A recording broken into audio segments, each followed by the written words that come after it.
Datos y análisis.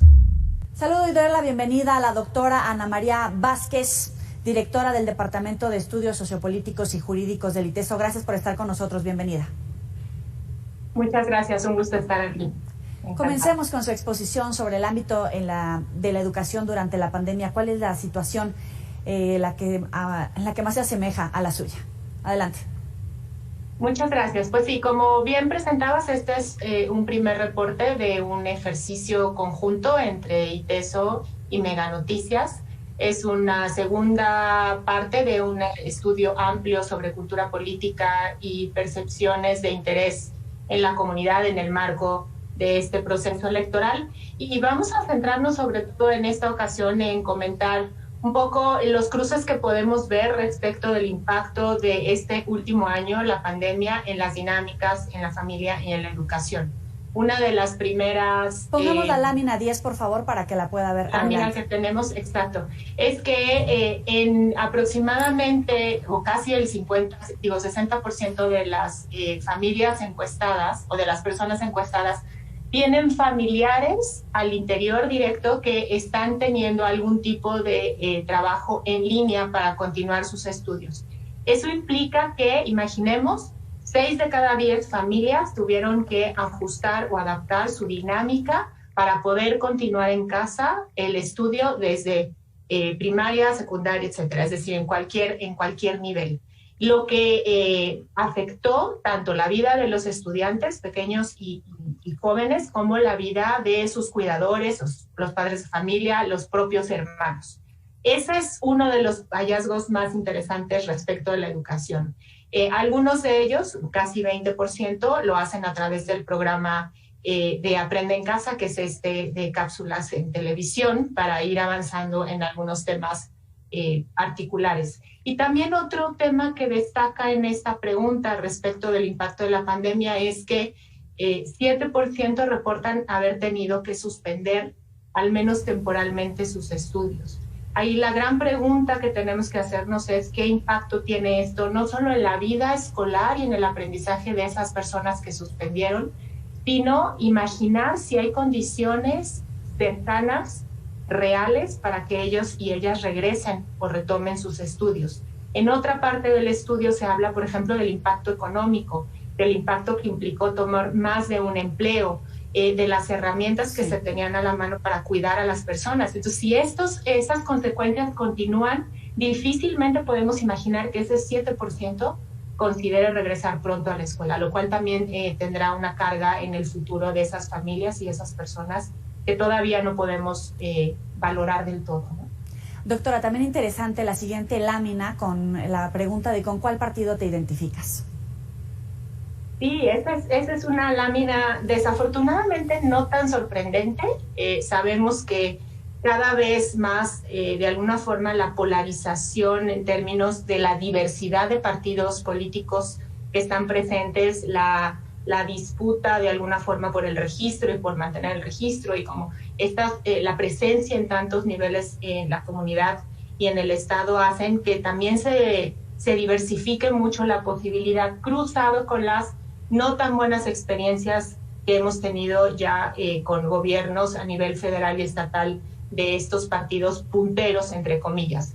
Lo impresionante es que es mucho más fuerte la respuesta de que las personas no se identifican con ningún partido, que es el 34%, y muy cerquita Morena, el Movimiento Regeneración Nacional, con un 31%, en tanto las agendas posiblemente, y también la sensación de búsqueda de una respuesta urgente a los problemas que hemos venido arrastrando por generaciones. Asuntos de desempleo, de inseguridad, de falta de oportunidades, de nula o casi nula movilidad social. Entonces creo que esa búsqueda por respuestas podría explicarnos un poco ese 31%, pero sumado ese 31% con un 34%, bueno, pues es que hay una gran cantidad de personas que lo que creo reflejan aquí es que están buscando opciones claras de los gobernantes o de quienes pretenden ser gobernantes. Y esta lámina en la pregunta de ¿por cuál partido político nunca votarías, doctora? bueno, cruzamos esa con la anterior y es, interesantemente, bueno, el PRI sigue siendo un partido que no recibe no solamente afinidad o aprecio, sino que está evitándose de alguna forma que regrese al poder, por lo menos de la manera tan dominante que tuvo por varias décadas, ¿no?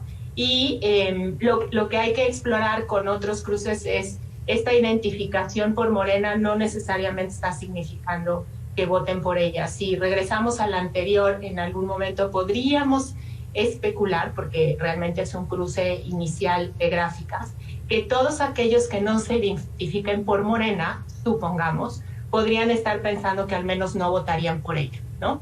Y ahí hay que hacer otro tipo de análisis más complejo, pero sí sabemos que así como puede haber mucha afinidad, no necesariamente significa que hay intención de voto directo por ese partido, con un, teníamos el 26% de las personas que no votarían nunca por Morena. Juntemos esos dos y hay una gran decepción, me parece, en esta lámina, ¿no? Expresa una gran decepción por los partidos. Antes de pasar a la siguiente lámina, ¿a qué atribuye que Morena pueda desatar estas pasiones a favor o en contra, para votar por él o definitivamente votar en contra del partido? Yo creo que hay un hilo conductor ahí, aunque sean respuestas diferentes, coincido en la primera parte, en que es esa expresión de una búsqueda por respuestas, no necesariamente clara y racional. Entonces, en alguna me identifico más porque es quien por lo menos recoge mis preocupaciones más cercanas, las que me pegan día a día, ¿no? Y por otro lado, no voto por ellos porque no necesariamente tienen experiencia de gobierno y porque en algunos casos justamente su agenda se deja llevar por esos temas como más cotidianos. Entonces genera divisiones en ese sentido, pero también para mí el hilo conductor es que expresa que la ciudadanía no encuentra dónde colocar su decisión de manera clara, porque hay una estrategia de gobierno, hay una agenda que pueda evidenciar que se sabe lo que se va a hacer cuando lleguen al puesto de elección que están buscando. Y eso es lo que creo que no es.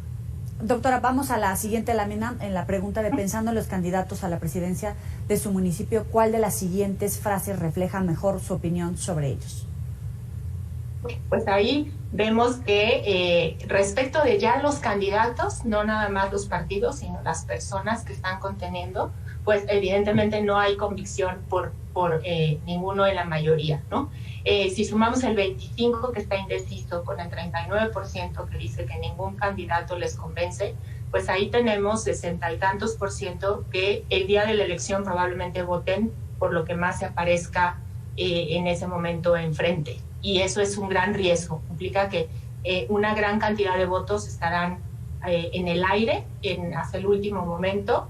Y también está un 17% nada despreciable que simplemente no sabe por cuál votar porque no les conoce. Y entonces uno se pregunta qué está pasando en estos meses de campaña, que los candidatos no logran tener presencia para por lo menos que tengamos una gama de nombres y de agendas para empezar a pensar por quién votar, ¿no? Es una pregunta también muy preocupante respecto de lo que podemos esperar en el próximo periodo electoral.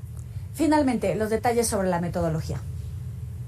Bueno, pues es una encuesta nacional, se levantó vía electrónica a 1,757 personas en toda la República, mayores de 18 años, con niveles de confianza del 95%. Este segundo ejercicio se levantó del 15 al 28 de abril y es parte de un proceso, como decías, más amplio de colaboración entre ITESO y Mega Noticias para poder monitorear como el comportamiento y sobre todo los temas que preocupan a los candidatos, a la ciudadanía antes de la elección y un poco hacer análisis respecto también de qué tipo de discursos estamos viendo en las campañas. ¿Están los candidatos y candidatas recogiendo las preocupaciones que los ciudadanos les decimos que tenemos o están ofreciendo una agenda más cercana a su trayectoria o a los intereses de su partido? Eso pues hay que seguirlo revisando. Le agradezco a la doctora Ana María Vázquez, directora del Departamento de Estudios Sociopolíticos y Jurídicos del ITESO, por estos minutos. Muchísimas gracias, doctora. Muchas gracias, buenas tardes. Hasta luego. Vamos a hacer una pequeña pausa. Volvemos con más después de